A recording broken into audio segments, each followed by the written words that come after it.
guys, it's Rachel from Daily Routine Fitness, and I'm here with my friend Colleen Banman again, and we are talking Easter today. Now today we're going to give you some useful tips on how to keep your Easter a little bit healthier for your kids and for the adults this year. Just some useful tips on things that you can do so you're not packing those eggs full of sugar this year and running to the store for the massive bags of candy. So Colleen, what are some ideas that you have for us today? Well, this year I decided I would do a really fun treat that my kids could enjoy that was candy, but that had the ingredients that are approved in my house that won't give them a stomachache afterwards. So I found this really adorable mold, bunny-shaped.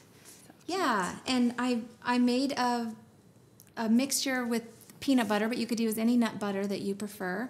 And I put a little bit of coconut sugar and I did a little bit of salt, and that's basically all the ingredients.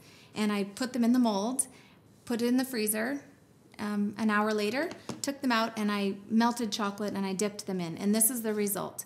So half of these are the peanut butter, and then the other ones I use coconut oil, vanilla, and and some maple syrup. Yes. And then I did the same thing. I put them in here, I put them in the freezer, took them out, and then melted chocolate and dipped them in. And the result is these adorable bunnies. They're so cute. Look at these.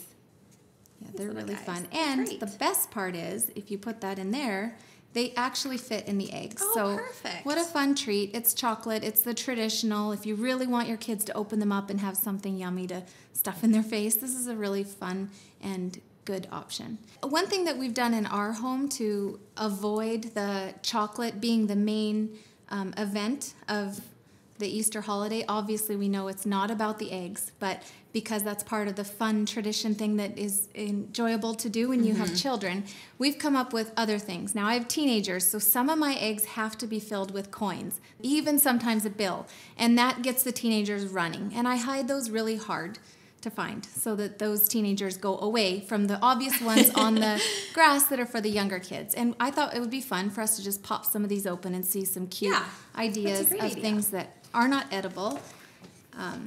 Here I've got a Lego figure, so you know the guys love the Lego figure. Bracelets? Stuff to make, like craft supplies. Kids love craft supplies. Of course, these are different ages. I have 6 children, so I've kind of got all the ages covered. Here's glow-in-the-dark stars. These are things that are easy to pick up at the dollar store and just tuck them in the eggs. You can do that in advance. Aww, more craft supplies. You know what the truth is, if you are starting out with your kids with this, then this is the tradition.